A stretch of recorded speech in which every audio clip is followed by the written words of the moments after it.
está cá também para falar do seu recente livro. Deus ainda tem futuro? Há uma resposta para isso? Claro que Deus ainda tem futuro. Repare, tanto mais quanto 87% da humanidade ainda se confessa crente. Agora, aquela pergunta, Deus ainda tem futuro, aquela pergunta é uma pergunta provocatória.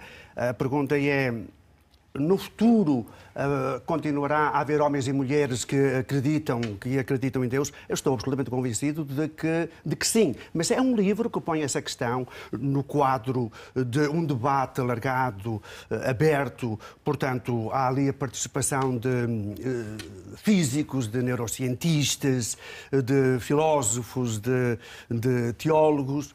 Portanto, é necessário abordar essa questão, a questão de Deus, hoje, em toda esta amplidão, e é isso que tento. Mas, realmente, se me pergunta se eu penso que continuará a haver homens e mulheres que acreditam em Deus, estou absolutamente convencido de que sim, tanto mais quanto há ali um neurocientista que diz que a prática de uma religião contribui para a saúde das pessoas, para a longevidade das pessoas e também contribui para a cura, desde que o Deus no qual se acredita seja um Deus bom, misericordioso, e é nesse Deus que eu acredito, é nesse Deus que dá salvação, é nesse Deus... Mas é esse Deus também que leva muitas vezes a posições extremadas a que assistimos pelo mundo inteiro.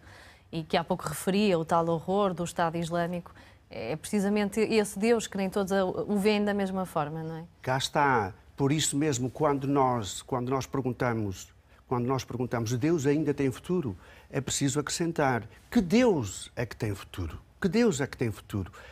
É o Deus que se revela em Jesus. É o Deus que se revela em Jesus, que é o Deus da bondade, da misericórdia, é o Deus do perdão, é aquele Deus que vem até nós, erguendo-nos constantemente, dando-nos salvação, dando-nos sentido e sentido último para a existência. A partir da fé, dá-nos também força, ânimo para combatermos por mais justiça, por mais liberdade, por mais dignidade, por mais alegria entre os seres humanos. Se realmente houver mais justiça, mais verdade, mais dignidade para todos os seres humanos, estou convencido também que haverá menos violência. Em relação ao futuro da Igreja também, haverá alterações relativamente a assuntos polémicos e que distanciam mais os cidadãos da Igreja nesta altura? Olha, a Igreja tem pela frente, a Igreja Católica, imagino que está a pensar nomeadamente na Igreja Católica, a Igreja Católica tem pela frente grandes desafios.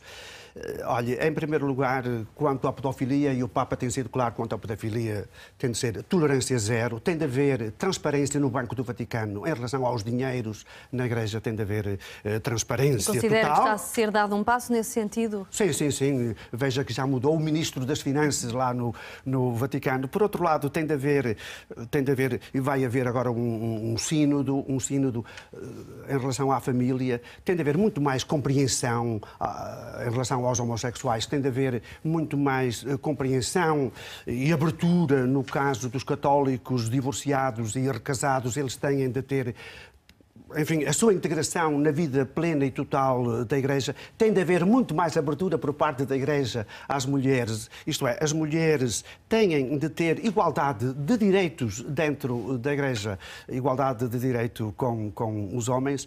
A Igreja tem de ser o grande espaço da dignificação dos homens e das mulheres. Tem de ser o lugar onde há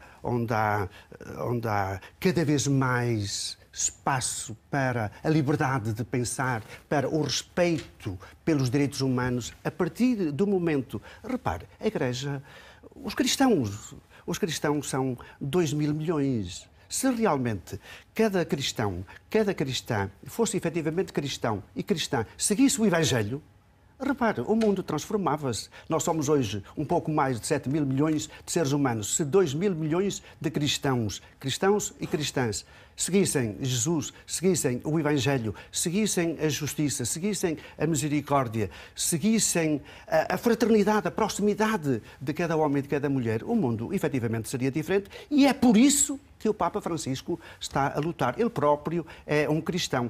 Por isso é que ele tem aquela simpatia mundial. Ele hoje é um dos homens mais influentes do mundo. Por outro lado, é talvez a figura mais popular. E é a figura mais popular porquê? Porque ele desacralizou o papado. Ele é um homem. E é um homem alegre. mais das pessoas. Diga? E aproxima-se mais das pessoas. Aproxima-se das pessoas. Ele gosta das pessoas. E a partir do momento em que ele gosta das pessoas, nós precisamos de quê? De ser amados. A partir do momento em que alguém é amado, a partir daí também é capaz de amar os outros.